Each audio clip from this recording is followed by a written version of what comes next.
বলেছিলাম যে শুটকির প্রিপারেশনটা দেখাবো, তাই আজকে আমি আপনাদেরকে শুটকি রান্না করে দেখাবো। এটা হলো শোল মাছের শুটকি। আমরা এখানে প্যাকেট করে পাই। দেশ থেকে আনলে যারা আনেন, শুকিয়ে আনবেন, তাদেরটা আলাদা। আমরা এখানে প্যাকেটটা খাই। এখানে আমি শুটকি নিয়েছি। এটার জন্য কিউব কিউব করে আলু কেটে নিয়েছি, পেঁয়াজ নিয়েছি, রসুন নিয়েছি, চিংড়ি মাছ নিয়েছি। শুটকিতে অনেকেই চিংড়ি মাছ খায়, অনেকে খায় না, যার যার রুচি মতো। আমরা খাই, সেই জন্য দিলাম। আর এখানে 1.5 চামচ হলুদ নিয়েছি, 2 চামচ শুকনো মরিচ নিয়েছি, 2 চামচ ধনিয়া নিয়েছি, 2 চামচ লবণ নিয়েছি। আর তেল একটু বেশি দেওয়ার জন্য, শুটকির বুনা হবে, সেই জন্য আমি তেল নিয়েছি এখানে 1.5 কাপ। এখন আমরা রান্নার প্রিপারেশনে চলে যাব। আমি এখন রান্নাতে চলে আসছি। যে শুটকিটা আমি আপনাদেরকে দেখাবো বুনা করে, এর জন্য এখন আমি এই কাপের তেলটা চুলাতে দিব। চুলাটা গরম করে রেখেছিলাম, এখন এই তেলটা দিয়েছি। তেল যারা বেশি পছন্দ না করেন তারা 1 কাপ দিবেন, কিন্তু আমরা একটু তেল তেল বুনার মধ্যে একটু তেল তেল ভালো লাগে, সেই জন্য। তেলটা যদিও ক্ষতিকর, তারপরেও খাওয়ার সাথে তো কনসিডার করি না, সেই জন্য। এখন এটাতে এই তেলটা গরম হয়ে গেছে, চুলাটা আগে গরম ছিল। এখন এটাতে আমি একটু থেতো করে রেখেছিলাম পেঁয়াজ রসুন বাগার দেওয়ার জন্য, আর চিংড়ি মাছগুলি ছেড়ে দিব।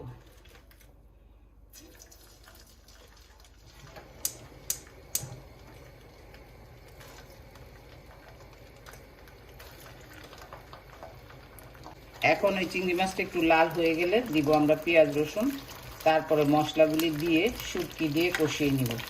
শুটকিটা সেদ্ধ হয়ে গেলে তারপরে আমরা যে এক্সট্রা পেঁয়াজ রসুনটা রেখেছিলাম এটা ভুনার জন্য উপরে ছেড়ে দিব, আর আলু দিব। আলু এই দেশে অনেক আগে সিদ্ধ হয়ে যায়, সেই জন্য আলুটা আমরা পরে দিব।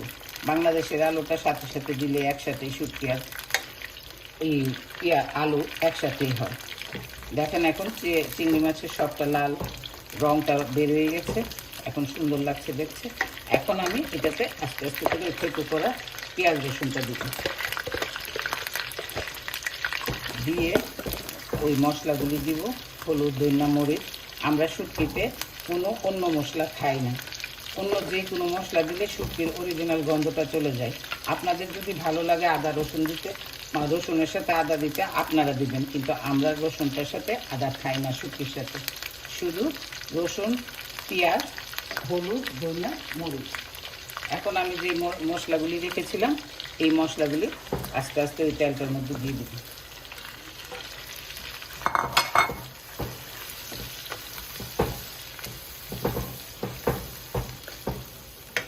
দিয়ে এখন আমরা এটাতে ওই ভেজে রাখা পরিষ্কার করে ধুয়ে রাখা শুটকিগুলি দিব। আর আলু পেঁয়াজ রসুনের কোনো মেজারমেন্ট হয় না।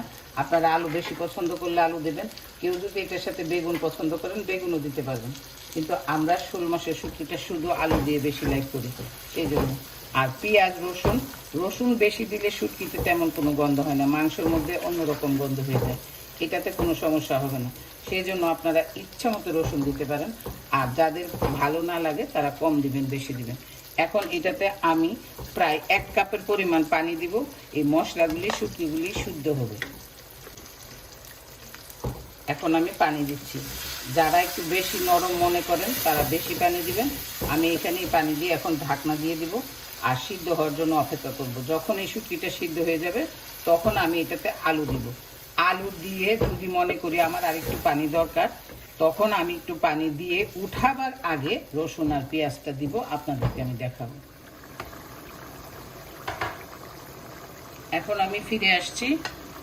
আমাদের শুটকি মশলা সবগুলি কষিয়ে পুরা সিদ্ধ হয়ে গেছে, শুটকিটা এবং নরম হয়ে গেছে। এর চেয়ে নরম আমরা খাবো না, একটু দাঁতে লাগার জন্য শক্ত শক্ত রাখবো। এখন এটাতে আমি যে আলুগুলি রেখেছিলাম টুকরো করে করে কেটে, এই আলুগুলি দিব। আলুগুলি দিয়ে তারপরে আবার একটু কষিয়ে দিব। তারপরে এটার ঝোলটা যখন আঠা আঠা মাখা মাখা হয়ে যাবে তখন আমি পেঁয়াজ রসুন কাঁচামরিচ দিয়ে এটাকে নামিয়ে ফেলব।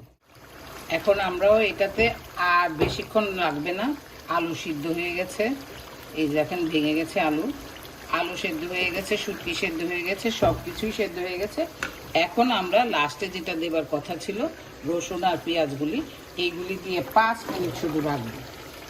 5 মিনিট রাখার পরে এটা একটা সিদ্ধ হবে, কিন্তু একদম নরম হয়ে যাবে না।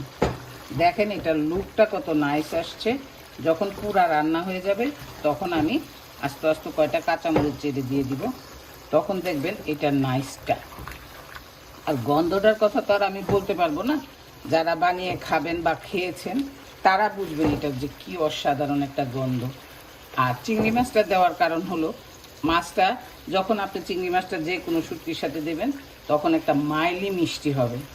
এটার যে টেস্ট শুটকির সেটা তো থাকবেই, কিন্তু এটার সাথে একটা সুন্দর একটা মজা হবে চিংড়ি মাছের মিষ্টি মিষ্টিটা দিয়ে। আপনাদের যদি পছন্দ হয় আপনারা আমার এই রেসিপিটা ফলো করবেন, এভাবে করে রান্না করবেন। এখন আমি শুধু 5 মিনিট ঢাকনা দিয়ে দিব এগুলি একটু সেদ্ধ হওয়ার জন্য। নরম হয়ে যাবে না, সেদ্ধ হবে। প্রত্যেকটা জিনিস দেখা যাবে, রসুন, পেঁয়াজ, আলু প্রত্যেকটা আলাদা আলাদা দেখা যাবে। ফিরে আসছি আমি 5 মিনিট পর। এখন আমরা চলে আসছি শেষ পর্যায়ে।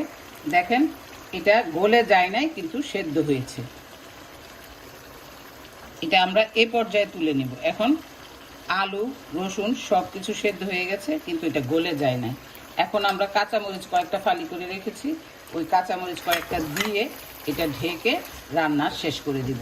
কারণ না হলে এটা বেশি নরম হয়ে সেদ্ধ হয়ে যাবে, এটার টেস্টটা থাকবে না। সব কিছু দেখতে আস্তে আস্তে থাকবে কিন্তু আসলে এটা সব সেদ্ধ করা। আর তেলটা যখন ভেসে উপরে চলে আসে তখন আপনারা বুঝবেন যে এটা রান্না শেষ হয়ে গেছে। এই যে দেখেন, যেটা আমি বলছিলাম যে ভুনা ভুনা করা, এই ভুনাটা হয়ে গেছে। তেলগুলি সব ভেসে আসছে, কালারটা কত নাইস হয়েছে। চিংড়ি মাছ, শুটকি, আলু, পেঁয়াজ, রসুন সব কিছু একসাথে এখন মিলে যাবে। আর আমি 10 মিনিট এটাকে ঢেকে রাখবো, ঢাকনা উঠাবো না। এটা সবগুলি একসাথে কম্বাইন হয়ে এটার টেস্ট বের হবে। সেই জন্য এখন আমি 10 মিনিট পরে ফিরে আসছি, আবার আপনাদেরকে দেখাবো। এখন আমরা চলে আসছি আপনাদেরকে, ওই যে বলছিলাম শুটকিটা ভুনা। দেখেন এটা ভুনার লুক আসছে, রং এত সুন্দর আসছে, সিদ্ধ হয়েছে শুটকি, আলু সব প্রত্যেকটা জিনিস আলাদা আলাদা করে দেখা যায়। আপনারা এটার গন্ধ না শুনলে বুঝবেন না। যারা খেয়েছেন তারা তো বুঝবেন, আর যারা না খেয়েছেন তারা একবার ট্রাই করেন। তবে যারা শুটকি খান, শুটকি যারা না খান তারা কোনোদিনই এটার দিকে তাকাবেনও না, এটা আমরা জানি।